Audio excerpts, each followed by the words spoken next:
आप सभी बच्चों का एक बार स्वागत है हमारे यूट्यूब चैनल एक्टिव क्लासेस पे। और जैसा कि हम लोगों ने इसके पहले वाले वीडियो में देखा था कि अगर एक आवेशी चादर है अनंत विस्तार की और उस पे एक समान आवेश फैला हुआ है तो उससे आर मीटर की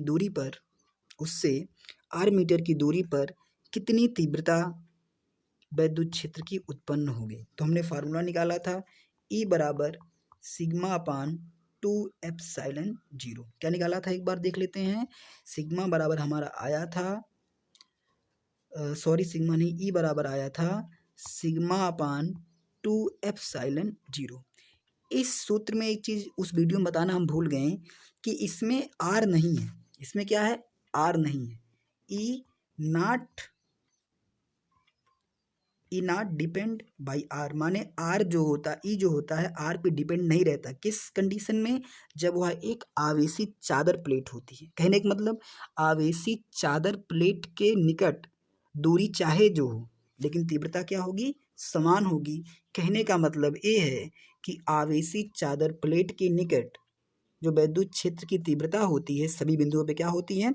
समान होती है। तो चलिए हम आज देखते हैं कि आवेशित चादर जो रहती थी, आवेशित चादर की जो प्लेट थी उसके कौन कौन से और टाइप बन सकते हैं।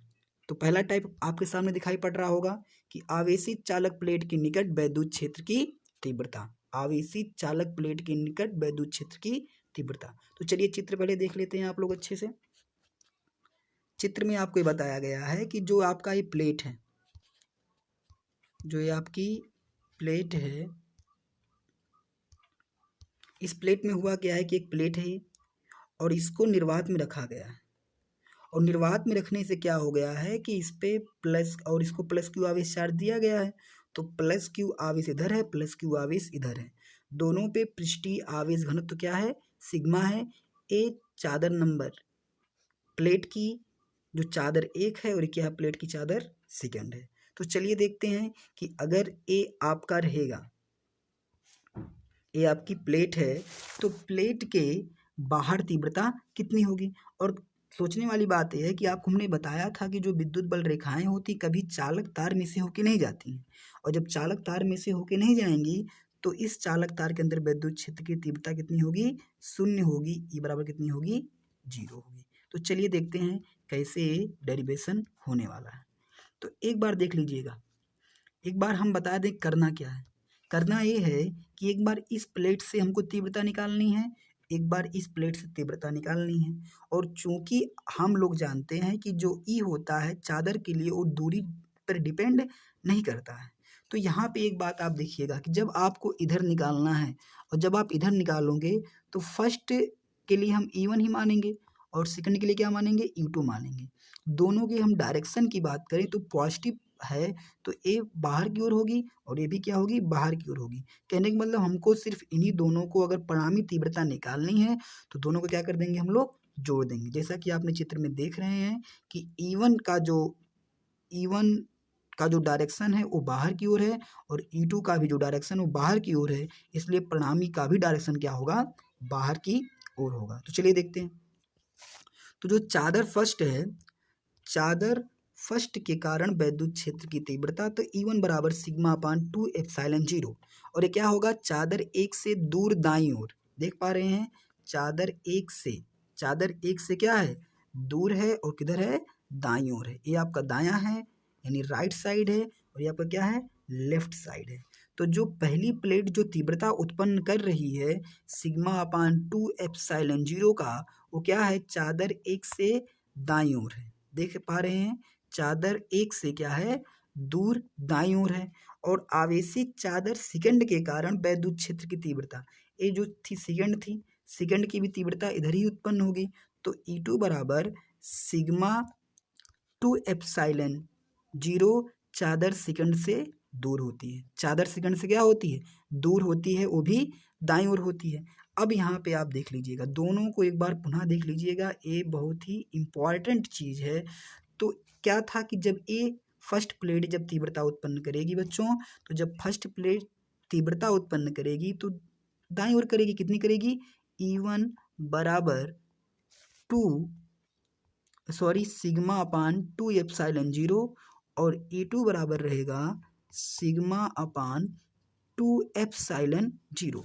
और आपको हमने ये चीज़ बताई थी कि अगर, एक बार पुनः आप देख लीजिएगा कि अगर दो वेक्टर क्वांटिटी या सदिश राशियों का डायरेक्शन एक है तो दोनों जुड़ जाते हैं, अगर अपोजिट हैं तो बड़े में से छोटा वाला घट जाता है। इसे मान लेते हैं ए है तो ए बी है, तो जो उनका नेट होगा, जो नेट फोर्स होगा या नेट तीव्रता जो होगी वो ए और बी का क्या होगा, डिफरेंस हो जाएगा। और एक और आपको जानना जरूरी है कि अगर दोनों के बीच, दो वेक्टर क्वांटिटी के बीच एंगल क्रिएट होता है, थीटा एंगल क्रिएट होता है, तो उसके लिए जो प्रणामी लगता है, प्रणामी मान नेट जो लगता है, ये वेक्टर मान लेते हैं ए है, ये वेक्टर मान लेते हैं बी है, और इसका एन मत बोलो, आर मान लेते हैं, आर इसका प्रणामी है, तो अंडर रूट में लगता है ए का स्क्वायर धन बी का स्क्वायर धन 2ab cos theta, 2ab cos theta. बात समझ में आ रही है? तो आपको यही चीज़ अच्छे से याद रखनी है। तो जैसा कि हम यहाँ पे देख पा रहे हैं कि दोनों का डायरेक्शन क्या है, एक ही ओर है, अर्थात जो तीव्रता लगेगी जो दोनों के योगफल के बराबर हो जाएगी। देख पा रहे हैं आप लोग, लिखा गया है कि E1 व E2 दोनों एक ही दिशा में है, अतः बिंदु P पर परिणामी वैद्युत क्षेत्र की तीव्रता क्या हो जाएगी, दोनों के योगफल के बराबर हो जाएगी। और जब दोनों के योगफल के बराबर हो जाएगी तो दोनों को हम क्या कर देंगे, जोड़ देंगे, सिग्मा अपान 2 एप्सिलॉन 0 और सिग्मा अपान 2 एप्सिलॉन 0। तो जैसा कि हर बराबर है तो रहेगा 2 एप्सिलॉन 0 और सिग्मा सिग्मा हो जाएगा 2 सिग्मा, और 2 से 2 कट जाएगा तो सिग्मा अपान एप्सिलॉन 0 आ जाएगा। और मात्रक क्या होता है, न्यूटन प्रति कूलाम होता है। बात समझ में आ गई? यानी अगर कोई भी धनावेशित चालक प्लेट है तो उसके निकट जो तीव्रता होगी सिग्मा अपान एप्सिलॉन 0 होगी, और अगर कोई अनंत विस्तार की चादर है तो उसके लिए सिग्मा अपान 2 एप्सिलॉन 0 होगा। ये आपको अच्छे से याद करना है, क्योंकि बहुत सारे न्यूमेरिकल्स आप लगाओगे तो दोनों टाइप के सवाल आपको मिलेंगे, तब आप थोड़ा ध्यान से सवाल को पढ़िएगा तब लगाइएगा। और देखते हैं, अगर धनावेशी चालक प्लेट के निकट वैद्युत क्षेत्र प्लेट के लंबवत बाहर की ओर होता है, यानी अगर वो प्लेट जो है पॉजिटिव आयन से मिलके बनी है, यानी उस पर आवेश पॉजिटिव है, तो क्या होगा, बाहर की ओर डायरेक्शन होगा, तथा ऋणावेशित वैद्युत क्षेत्र प्लेट के लंबवत अंदर की ओर होती है, और अगर ये माइनस की प्लेट है तो इसके अंदर की ओर होगी। और ये सब चीज़ें आपको हम पहले ही चैप्टर में बता दिए हैं कि अगर पॉजिटिव आयन है तो उससे विद्युत बल रेखाएं निकलती हैं, अर्थात वो दूर जाती है, और जो माइनस हैं ये विद्युत बल रेखाओं को कैप्चर करती हैं, अपनी तरफ आकर्षित करती हैं, इसीलिए इनकी ओर विद्युत क्षेत्र का डायरेक्शन होता है। तो चलिए आगे देख लेते हैं। अगर हमारे पास दो प्लेट हों, एक पॉजिटिव का हो और एक क्या हो, निगेटिव का हो, नंबर 1 और नंबर 2। अब यहाँ पे एक प्लेट आपकी फर्स्ट है और एक आपकी क्या है, सेकंड है। तो फर्स्ट पे क्या है, आप देख पा रहे हैं कि धनावेशित हैं, और सेकंड पे क्या है, ऋणावेशित है। तो हमको करना क्या है कि इन दोनों प्लेट के एक बार मध्य में निकालनी है तीव्रता, और एक बार कहाँ निकालनी है, बाहर निकालनी है। तो चलिए स्टार्ट करते हैं। ये मध्य में कैसे निकलेगा और बाहर कैसे निकलेगा।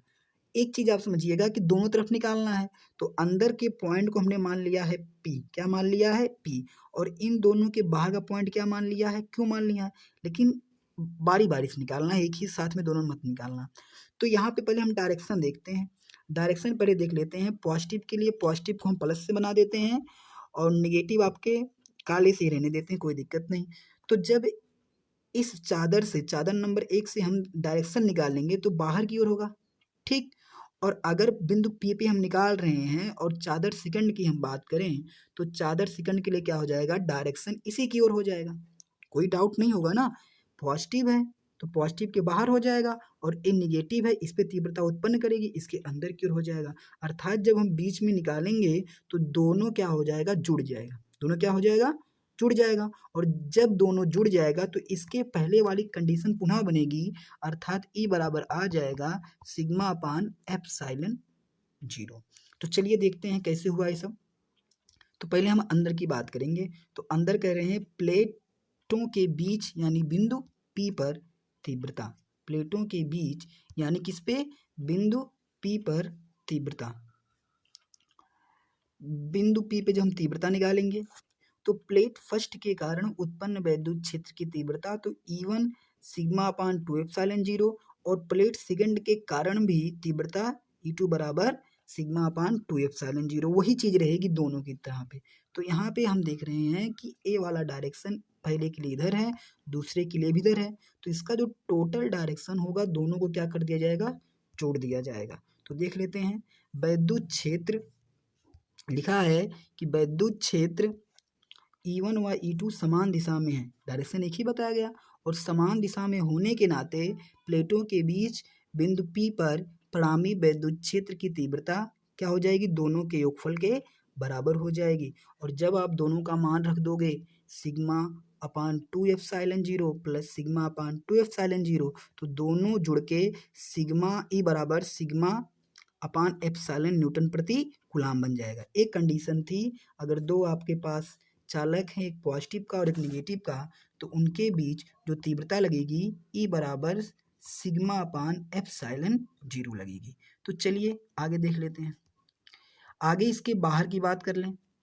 अभी हमने अंदर की बात देखी, अंदर का आपने देख लिया कितना आ गया, सिग्मा अपान एप्सिलॉन 0, मानी वैद्युत क्षेत्र की जो तीव्रता थी सिग्मा अपान एप्सिलॉन 0 आ गया। अब इसकी हम बाहर की बात कर लेते हैं। बाहर क्या हमने माना है, क्यों माना है, तो बाहर के लिए हम डायरेक्शन देख रहे हैं। डायरेक्शन अगर हम देखेंगे तो पॉजिटिव के लिए तो बाहर ही होगा, पॉजिटिव के लिए जो डायरेक्शन वो कहाँ होगा, बाहर होगा। लेकिन माइनस के लिए डायरेक्शन क्या होगा, जिसे माइनस प्लेट्स के लिए इधर भी हो सकता है और इधर भी हो सकता है, अंदर होगा। तो यहाँ बाहर की ओर क्या रहेगा, माइनस के लिए डायरेक्शन इसके अंदर की ओर रहेगा। कोई डाउट तो नहीं होगा आपके। यही पॉजिटिव इधर था, बाहर के अंदर के लिए दोनों का डायरेक्शन सेम था, लेकिन यही माइनस प्लेट के लिए जब बाहर हम गए तो इसके लिए डायरेक्शन पॉजिटिव के लिए पॉजिटिव रहेगा, नेगेटिव के लिए इधर आ जाएगा। तो कहने का मतलब अपोजिट है, अपोजिट का मतलब बड़े में से छोटे, छोटा वाला घटेगा। अब आप एक बार फिर से देखिएगा डायरेक्शन कैसे चेंज हुआ। अगर ये माइनस है तो इसका मतलब इसकी तरफ विद्युत बल रेखाएं आ रही हैं, विद्युत बल रेखाएं आ रही हैं। और अगर ये चीज, ये प्लेट नंबर फर्स्ट पॉजिटिव है तो इससे रेखाएं दूर जा रही हैं, दूर जा रही हैं। अब समझिए यहाँ पे ये दूर, इसका हमने निकाल लिया दोनों को ऐड करके। लेकिन अब यहाँ की हम बात करेंगे इस वाले कंडीशन के लिए, तो इसमें क्या है, दोनों अपोजिट हैं, दूर जा रही हैं, माने कुछ इस तरह से बनेगा। और जब इस तरह से बन जाएगा तो बड़े में से छोटा वाला घटेगा। लेकिन आप जानते हो कि दोनों के लिए हम फार्मूला लगाएंगे सिग्मा अपान 2 एप्सिलॉन 0, सिग्मा अपान 2 एप्सिलॉन 0। तो दोनों में से जब घटेगा, दोनों बराबर हैं, तो बल कितना लग जाएगा आप लोगों का, 0 लग जाएगा। कितना लग जाएगा, 0। देख लेते हैं कैसे 0 लगेगा। चलिए, तो प्लेटों के बाहर बिंदु Q पर, तो प्लेट एक के कारण वैद्युत क्षेत्र की तीव्रता तो ए रहेगा, दूर दाईं ओर जाएगी। प्लेट सेकंड के कारण तीव्रता तो ए इतना होगा, E2 बराबर सिग्मा अपान 2 एप्सिलॉन 0। तो विद्युत क्षेत्र E1 व E2 विपरीत दिशाओं में है, अतः प्लेटों के बाहर बिंदु Q पर जो परिणामी वैद्युत क्षेत्र की तीव्रता होगी दोनों के योगफल के बराबर होगी। ए योगफल यहाँ पे इसलिए लिया गया है क्योंकि अध्यारोपण सिद्धांत का वैद्युत क्षेत्र की तीव्रता जो होती है वो अध्यारोपण सिद्धांत का पालन करती है। लेकिन यहाँ पे माइनस देखो यहाँ पे लिया गया, इसका मतलब ये है कि डायरेक्शन इसका उलट गया है। तो जब डायरेक्शन उलट जाएगा, विपरीत हो जाएगा, तो जब उतने में से उतना घटाओ कितना आ जाएगा, उत्तर इसका 0 हो जाएगा। अतः दोनों प्लेटों के बाहर परिणामी वैद्युत क्षेत्र की तीव्रता क्या होती है, 0 होती है। यानी प्लेटों के अंदर तीव्रता होती है लेकिन प्लेटों के बाहर तीव्रता नहीं होती है। तो शायद आपको ये जो आवेशित चादर का जो टॉपिक था, टॉपिक नंबर 1 इसका आ गया होगा, टॉपिक नंबर 2 रहा है। इसके बाद आगे अभी आपके 3 एप्लीकेशंस बचे हैं, वो भी जल्दी से सॉल्व करा दिए जाएंगे। अगर आप इस चैनल पर नए हैं तो चैनल को लाइक जरूर कर लीजिएगा, बेल आइकन को प्रेस कर दीजिएगा, और अगर आपको ये वीडियो अच्छी लगती हो तो आप इसको ज़रूर लाइक करिएगा।